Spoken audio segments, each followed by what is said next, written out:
का जो है अखिलेश जी पोस्ट शेयर कर रहे हैं जो माघ मेले में पहुंचे हुए थे और भद्रता में। सर उनको देखिए, जो भिन्न क्या है, भिन्न क्या है। अखिलेश जी में भी माघ मेले में, शंकराचार्य जी भी माघ मेले में, योगी आदित्यनाथ भी माघ मेले में, सतुआ बाबा भी माघ मेले में।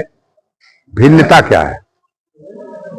अखिलेश यादव की सत्ता व्यवस्था थी उत्तर प्रदेश में, और यही अभी मुक्तेश्वर आनंद जी अभी कार्यवाहक, अभी वो जीवित थे शंकराचार्य, तो उस समय ये कार्यवाहक शंकराचार्य की हैसियत से व्यवस्था का संचालन कर रहे थे।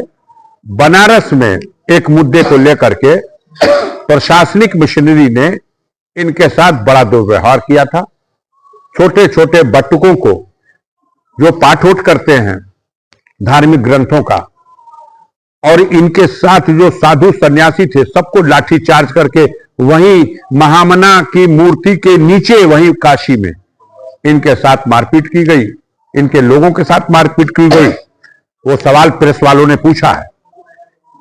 माननीय अखिलेश यादव ने हम लोगों से भी मीटिंग में स्वीकार किया है कि हमारे शासन व्यवस्था के अंतर्गत उनके साथ प्रशासनिक मिशनरी के लोगों ने अभद्रता की।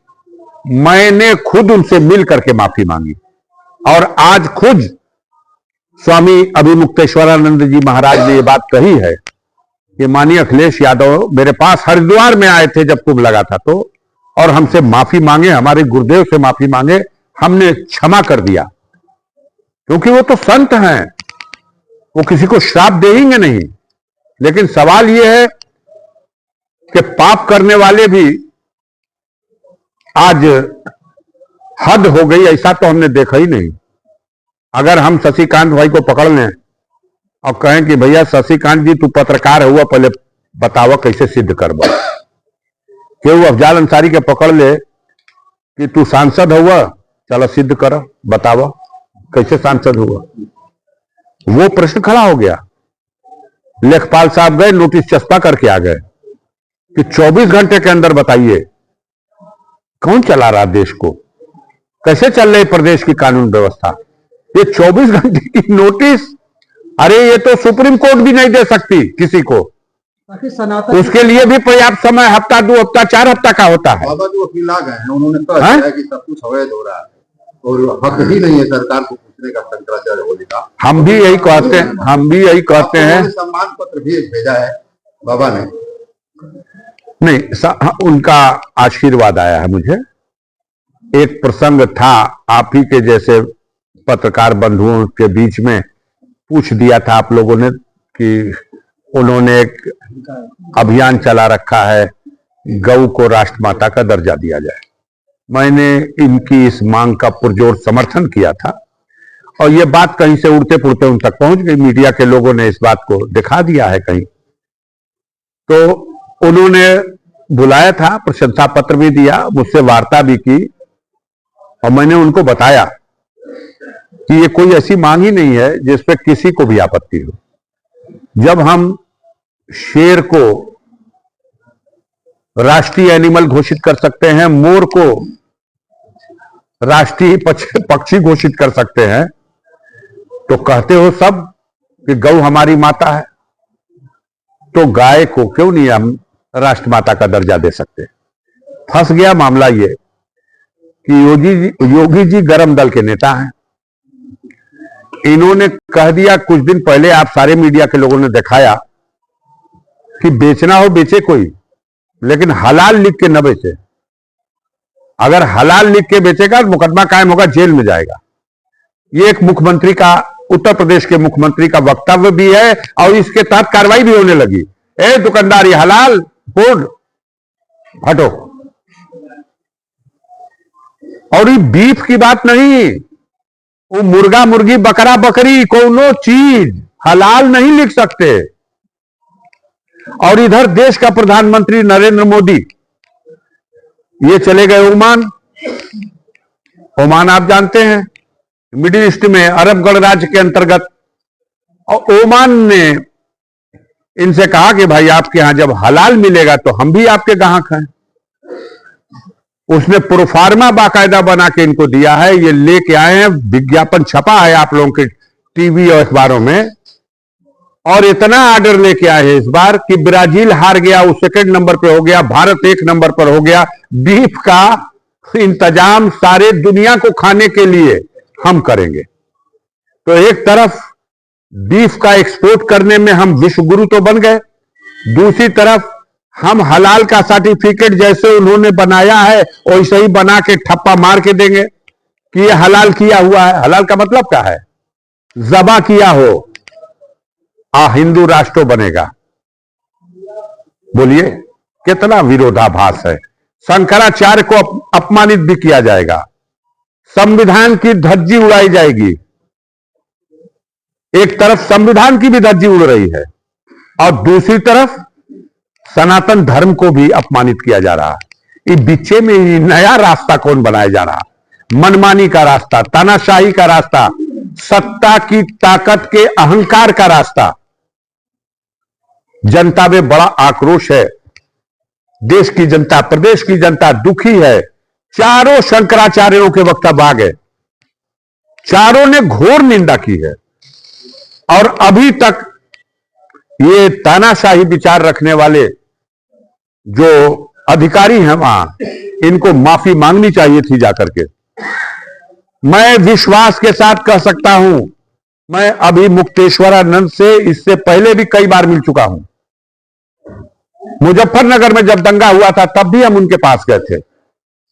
हम राजनीतिक लोग हैं, हमारे वक्तव्य हो सकता है राजनीति की रोटी सेकने वाले हो। आप जैसे धर्म गुरुओं का आह्वान करते हैं कि आप चलिए मुजफ्फरनगर में और नफरत के दंगे की आपको बुझाइए।